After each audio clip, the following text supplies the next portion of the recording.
இட்லி பொடி சாம்பார் இது பேர் என்ன மிளகாய் பொடி இட்லி பொடி தோசை மிளகாய் எல்லாத்துக்கும் தொட்டுக்கலாம்.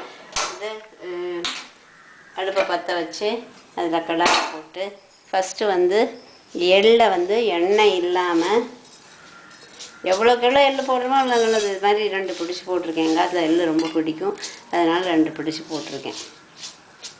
2 பிடிச்சி எள்ளு போட்டு அதை படபடன்னு வெடிக்கும். இன்னும் எண்ணெயெல்லாம் விடக்கூடாது. அதுக்கு ட்ரையாக வந்து சூடு பண்ணணும் இல்லையா? ஆமாம்.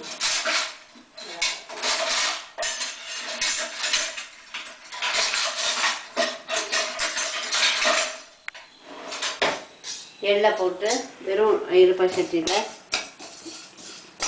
வேணால் போடலாம். அரை கப் போட்டுட்டா நல்லாயிருக்கும். நிறைய எள்ளு போட்டால் நல்லது, நல்லா இருக்கும். ஜிஞ்சர்லி எள்ளு இதை நல்லா வறுக்கணும். தீயக்கூடாது, அதனால் பரட்டிகிட்டே இருக்கணும். எண்ணெயெல்லாம் இல்லாதனால அப்படியே விட்டா தீஞ்சு போயிடும். கொஞ்ச நாள் இப்படியே பரட்டிகிட்டே இருந்தால் படன்னு வெடிக்கும் இந்த எள்ளு. அதை வெடித்த எள்ளை தனியாக எடுத்துக்கிட்டு நிறுத்திக்கோங்க. வெடிக்க காமிக்கிறேன். ஆஃப் பண்ணிக்கலாம்.